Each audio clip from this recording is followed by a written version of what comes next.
मान तालुका रेशन दुकानदार व केरोसिन परवाना धारक यांच्या विविध प्रलंबित मागण्या व अडचणींबाबत शासनाकडून तत्काळ कारवाई व्हावी यासाठी मान तालुका रास्त भाव धान्य दुकानदार व केरोसिन परवाना धारक संघटनेने मान तहसील कार्यालयात आपल्या विविध मागण्यांचे निवेदन उपविभागीय अधिकारी उज्ज्वला गाडेकर व तहसीलदार विकास आहिर यांना देण्यात आले।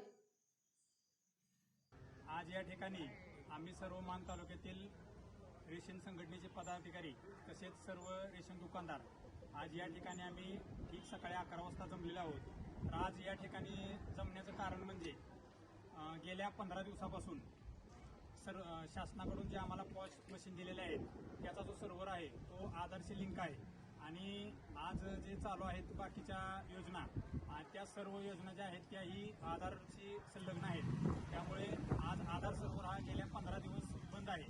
तर आज राज्यभर मान तालुक्याचा विचार करता राज्यभर पूर्ण रेशनिंग दुकानदाराचा वाटप करता येत नाही त्याला धान्याचं। प्रत्येक दुकानामध्ये आज धान्य तसंच पडून आहे। एका बाजूने शासनाचं आम्हाला सांगणं असतंय की तुम्ही धान्य वेळेत भरा, वेळेत वाटप झाले पाहिजे, तसेच गावातील जे कार्डधारक आहे त्यांना कोणत्याही प्रकारे धान्यापासून वंचित ठेवू नये। त्याचबरोबर जर आधारचा सर्व्हर जर चालत नसेल तर या दुकानदाराने माल वाटप करायचं कसे हा एक महत्त्वाचा मुद्दा आहे। या मुद्द्यावर आज आम्ही सर्व दुकानदार या ठिकाणी आलेलो आहोत। आम्ही माननीय तहसीलदार साहेब यांना एक निवेदन दिलेलं आहे आमच्या संघटनेमार्फत, तसेच आम्ही प्रांत मॅडम यांनाही एक निवेदन देणार आहोत। तसेच सातारा जिल्ह्यावर जी आमची संघटना काम करते त्या संघटनेच्या वतीनं आम्ही सातारला या DOS मॅडमला निवेदन दिलेलं आहे। तर आमचं एक शासनाला एवढंच आमचं मत आहे की या पाठीमागं पण आम्ही सतत आमच्या ज्या मागण्या आहेत प्रलंबित त्यामध्ये प्रथमतः कमिशन वाढ असेल, आजपर्यंत बाकीच्या वर्गातील जी सर्व आहेत त्यांच्या मागण्या पूर्ण होतात, परंतु रेशनिंग दुकानदार हा एकच घटक असा आहे त्याच्यावर शासनाचं लक्ष थोडं दुर्लक्ष आहे। कारण आजपर्यंत हे आम्ही 7 ते 8 वर्षापासून पाठीमागून कमिशनसाठी आम्ही पूर्ण दुकानदारासारखा उठाव करत आहोत, पण आजपर्यंत असं कुठलाही GR की तो दुकानदाराला लाभदायक आहे असा कोणताही GR निघाला नाही। तर शासनाने प्रामुख्याने यावर लक्ष दिलं पाहिजे। दुकानदार हा आज प्रत्येक गावामध्ये मागील 1-4 वर्षाचा विचार करता अशी कुठलीच सिस्टीम नव्हती की ती तळागाळातील लोकांपर्यंत विना जबाबदारीचे काम करत होती, परंतु आमचा रेशनिंग दुकानदार हा कोरोना काळात जीवावर उदार होऊन की तो त्याला कुठलंही किट न देता किंवा शासनाकडून त्याला कुठलीही सवलत त्यावेळेला मिळाली नाही किंवा सिक्युरिटी मिळाली नाही, तरी सुद्धा तो तळागाळात आपल्या जीवाची पर्वा न करता तसे त्याच्या कुटुंबाची पर्वा न करता तो त्या ठिकाणी धान्य वाटप करत होता।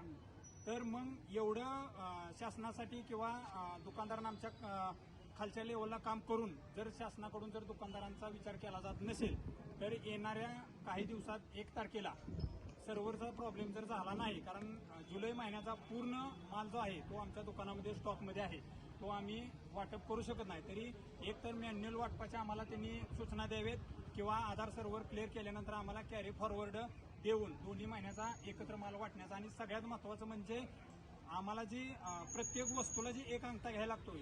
एक तर काही लोक वयस्कर असतात की फक्त दुकानदारालाच कळतंय की त्याचा थंब उठतो का नाही, त्यामुळं ती सर्व्हर डाऊन असल्यानंतर त्याचा आम्ही 3-3 एकतर एक वेळा अंगठा घ्यायला मुश्किल होते, आम्ही त्याचा 4 वेळाला अंगठा घेऊ शकत नाही। तर शासनाने त्याची दखल घ्यावी की एका अंगठ्यामध्ये जो काय माल आम्हाला शासनाकडून देण्यात येईल तो माल आम्ही एका पावतीमध्ये त्याला अगदी यशस्वीरित्या देऊ शकतो। तर ती एक सोय शासनाकडून करण्यात यावी असं आमच्या पूर्ण संघटनेचं सांगणं आहे।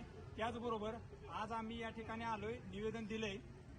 निवेदन दिल्यानंतर आम्ही जर लवकरात लवकर या कुठल्याही गोष्टीचा जर विचार झाला नाही तर आम्ही 1 तारखेला पूर्ण सगळी दुकानं बंद ठेवणार आहोत। आता ह्या 2-3 दिवसात आज 29 तारीख आहे, आता दुकानं सर्व्हरच्या प्रॉब्लेममुळे बंदच आहेत, परंतु आम्ही 1 तारखेपासून जर यावर काय निघाला नाही सोल्युशन तर आम्ही सर्व दुकानदार तहसील ऑफिसला आणून मशीन जमा करणार आहोत अशी आमच्या सर्व संघटनेच्या वतीनं विनंती आहे शासनाला की यावर लवकरात लवकर पर्याय निघावा।